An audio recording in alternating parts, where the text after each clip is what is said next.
This is my studio, which I built upon arriving here, and it's my sanctuary. I spend most of my days right here, if I'm not out painting some of this beautiful countryside we have. I'm Gary Cooley. I'm a painter. I live here in Hendersonville, North Carolina with my wife Ann and dog Sonny. The people around here are just fantastic, of course, and the artist community, and a couple of galleries that I can take my artwork to, and now and then they actually sell one, which is lovely. I'm just beginning a portrait of my Uncle Bob, who's 90 years old this year. And he doesn't know I'm painting this, although he wondered why I was taking photos of him. My training was as an illustrator, and I did that for many years.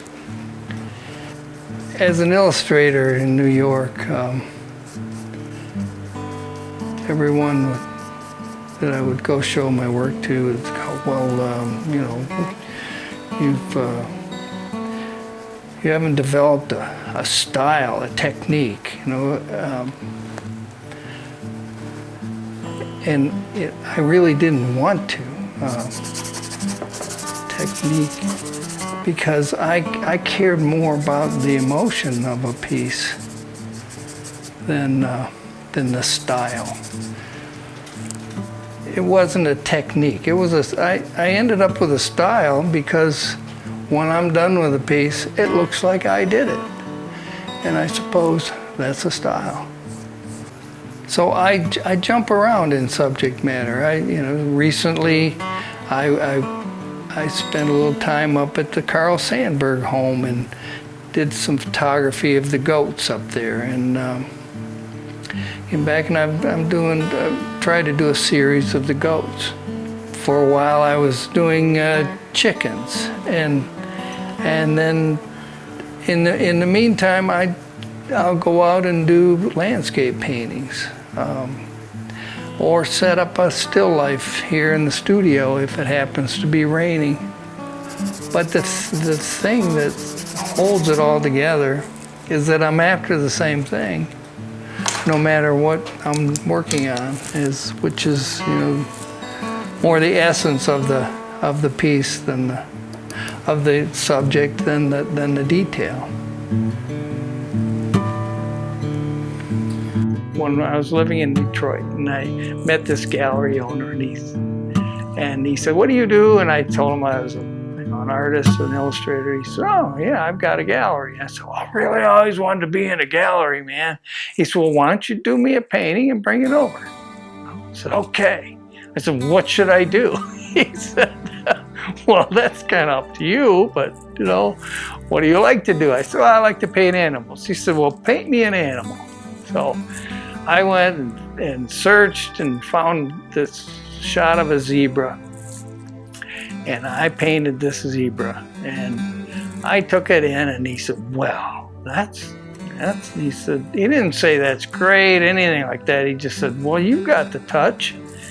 He said, he didn't even hang it on the wall. He picked up the phone. He said, Margaret, I got this piece of art here," and he said, "I think it's just what you're looking for the Jackson Hole house you're building." It's okay. Margaret came down and bought it for a lot of money, and I'm going, "Oh, great! This is what it's like."